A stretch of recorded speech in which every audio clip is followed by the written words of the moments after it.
mengetahui masalah ini? Pasti Rasulullah yang menginformasikan kepada sahabat. Dari mana Rasulullah tahu? Pasti Allah yang memberi ilmu kepada Nabi Muhammad.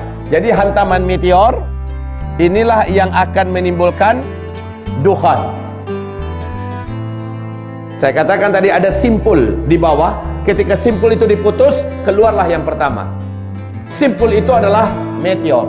Meteor ini merubah kehidupan secara total di muka bumi. Rasulullah bersabda, setelah meteor ini nanti kalian semua kembali ke zaman seperti saya, zaman seperti beliau, yaitu kenderaan kalian kembali kepada kuda, senjata kalian akan kembali kepada pedang, panah, tombak. Thumma udtum min haitsu bada'tum wa udtum min haitsu bada'tum wa udtum min haitsu bada'tum. Nanti kalian semua kembali seperti zaman sekarang. Jadi jangan heran kalau seorang ahli fisika dunia, bapak fisika dunia, namanya Albert Einstein.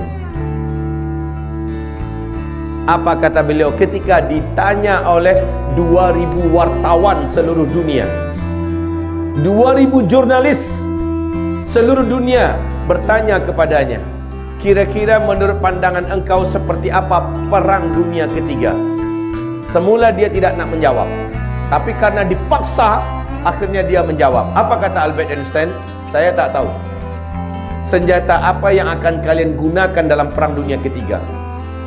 Tapi yang pasti, semua teknologi modern, semua senjata canggih yang hari ini kalian ciptakan untuk perang dunia ketiga, semuanya tidak ada yang boleh digunakan.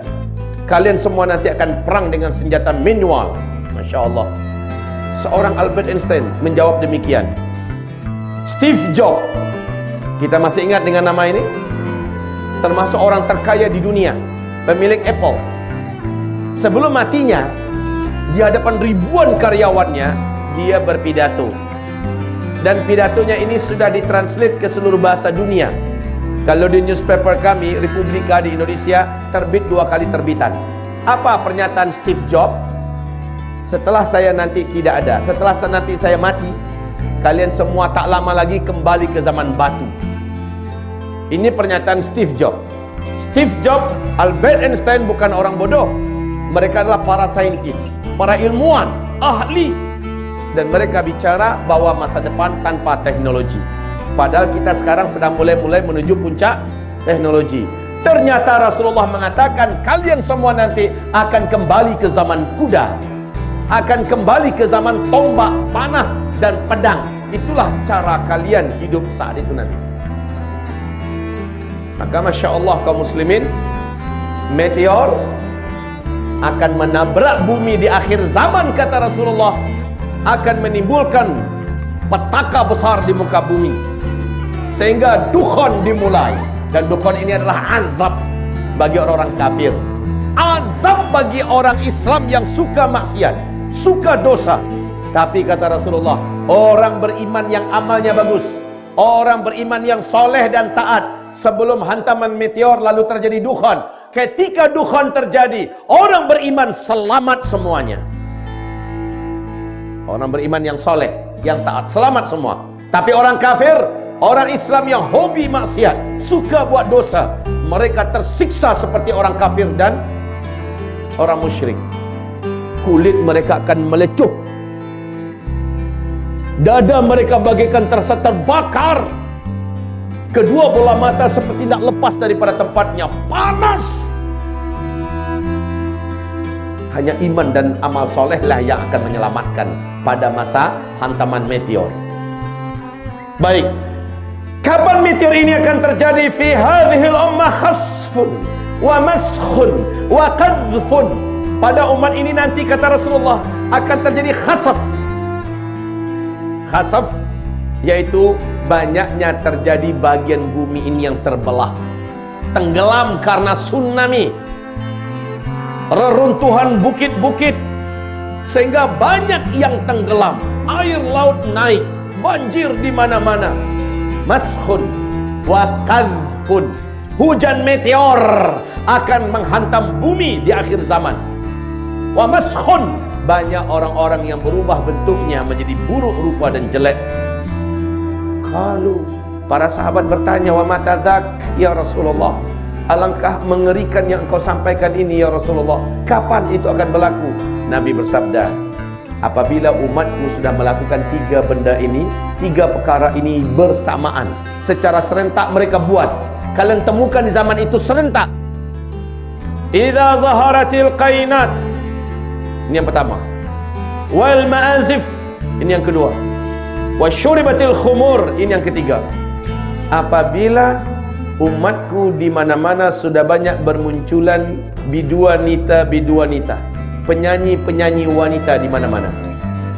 Kedua, wal ma'azif, apabila music, alat-alat music sudah disenangi, dicintai, disukai oleh umatku di mana-mana. Di mana-mana. Bahkan Arab Saudi yang dulu paling terkenal, tertutup dalam masalah ini sejak 2 tahun belakangan. Ketika Arab Saudi dipegang oleh Muhammad bin Salman, Arab Saudi sudah menjadi negara liberal. Dan kita sudah dengar, di mana-mana di kota-kota besar di Arab Saudi sudah sering diadakan konser-konser musik raksasa. Betul tidak? Jangankan itu lagi, di depan Masjidil Haram, di bawah Hotel Safwa, kan ada tempat orang biasa menjual muratal Quran. Al-Quran dan muratal-muratal Quran banyak dihidupkan di sana. Asal kita lewat di Hotel Safwa, pasti hidupnya muratal Quran. Tapi kemarin saya terkejut. Saya ketika lewat dengan jamaah, musik sedang diputar di situ. Ada jamaah kita yang berang, karena ini Masjidil Haram, ini mutar musik. Lalu ditanya pakai bahasa Inggris, apa yang kamu lakukan ini? Ini Masjidil Haram, ini tanah haram. Kenapa kamu putar musik? Apa kata dia? Kenapa awak yang sibuk? Kenapa awak yang ribut? Kerajaan kami sudah membolehkan. Inna lillahi wa inna ilaihi. Ini yang dimaksud oleh Rasulullah, apabila musik sudah disenangi, disukai dan banyak ditemukan di tengah umatku di mana-mana. Yang ketiga, wasyuribatil khumur, apabila benda-benda memabukkan, barang-barang memabukkan sudah menyebar dan beredar di tengah umatku di mana-mana, maka pada saat itulah meteor akan menghantam bumi. NASA Amerika Serikat sudah mengumumkan ancaman bumi ke depan. Para pakar astronomi dunia sudah mengumumkan ada peluang bumi kita mengalami hantaman meteor. Sudah. Ini sudah kita lihat betapa dekat masanya. Nah, dukhan akan disusul, ini tanda besar kiamat pertama ya. Ini tanda besar kiamat pertama. Paling lama 3 tahun nih, paling lama terjadilah tanda besar kiamat kedua. Tanda besar kiamat yang kedua paling lama 3 tahun saja jaraknya. Muncullah, lepaslah satu manusia dari keturunan Adam yang paling ditakuti dan dikhawatirkan kemunculannya oleh seluruh para nabi dan rasul. Manusia ini kelak akan menyebut dirinya adalah Tuhan, dan dia diberi oleh Allah kemampuan di mana hanya Allah yang mampu melakukannya. Dia memiliki kekuatan sihir yang paling sempurna. Seluruh setan satu muka bumi akan tunduk kepadanya. Seluruh jin-jin penjahat akan berpihak kepadanya. Seluruh ahli-ahli sihir satu muka bumi sujud menyembahnya. 2/3 penduduk bumi nanti akan menyembahnya, menjadikannya Tuhan. Dialah Dajjal. Ini tanda besar kiamat yang kedua. Tidak ada yang mampu melawan Dajjal. Tidak ada. Bahkan Imam Mahdi pun dikepung oleh Dajjal. Siapa Imam Mahdi? Imam Mahdi ini yang nanti akan memimpin fase kelima. Imam Mahdi kemunculannya pasca atau setelah Dukhan. Di sini Al-Mahdi. Al-Mahdi ini keturunan kandung Rasulullah SAW, yang nanti akan lahir di Madinah Al-Munawwarah, kecil di Madinah Al-Munawwarah, remajanya di Madinah Al-Munawwarah, dewasanya di Madinah Al-Munawwarah, hidup di lingkungan ilmu dan ahli ilmu, sangat soleh dan sangat taat, ilmunya banyak. Al-Mahdi ini keturunan kandung Rasulullah dari Hasan bin Ali, ya. Akan tetapi ini kita tidak membahas Al-Mahdi malam ini, sebagaimana kita juga tidak membahas Dajjal. Kita hanya menyebutkan selintas, ya. Oke, kaum muslimin, Halo. Jadi Imam Mahdi pun tak kuasa nak menghadapi Dajjal. Padahal Imam Mahdi sudah menaklukkan seluruh kota-kota dan negara-negara di muka bumi ini. Imam Mahdi sudah mempersatukan umat Islam satu muka bumi. Tapi Dajjal mengepungnya dan Dajjal siap untuk membunuhnya. Ketika itu barulah Allah turunkan anti Dajjal yang mampu menghabisi Dajjal, yang mampu membunuh Dajjal adalah tanda besar kiamat yang ketiga. Dialah Isa alaihi salam.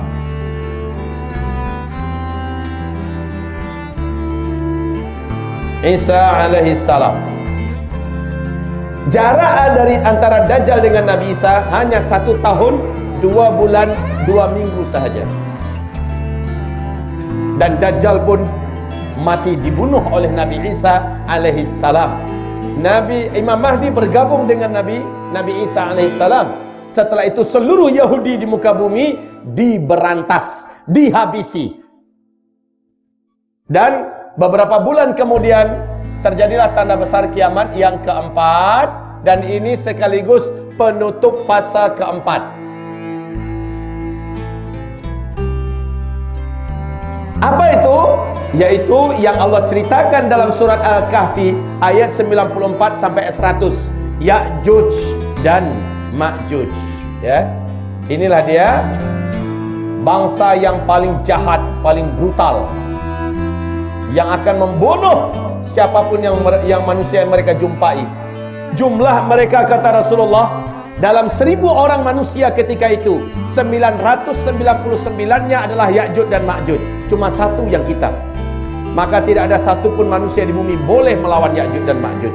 Bahkan Nabi Isa pun dengan Imam Mahdi beserta orang-orang beriman disuruh oleh Allah lari dan bersembunyi dari Ya'juj dan Ma'juj.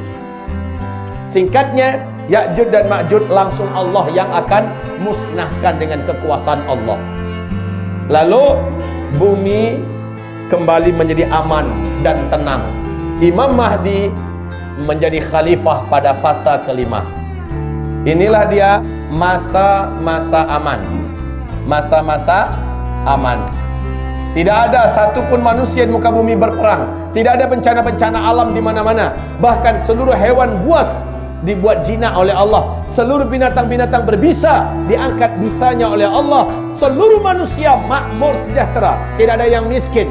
Tidak ada satupun orang-orang miskin di muka bumi. Bahkan kata Rasulullah SAW, hidup di dunia bagaikan hidup di dalam surga. Senang betul. Masa-masa aman. Inilah dia janji Allah, tegaknya kembali khilafah Islamiyah memimpin seluruh dunia dengan konsep kenabian. Nah, pada masa ini akan terjadi 3 tanda besar kiamat. Tanda besar kiamat yang kelima, matahari terbit dari sebelah barat. Saya singkat saja MTB. Matahari terbit dari sebelah barat. Hanya 1 kali saja terbitnya. Sebelumnya bumi gelap gulita selama 3 malam berturut-turut. Lalu kemudian matahari diperintahkan oleh Allah, kembalilah engkau ke tempat biasanya engkau berada, dan muncullah dari tempat biasanya engkau tenggelam. Matahari pun terbit dari sebelah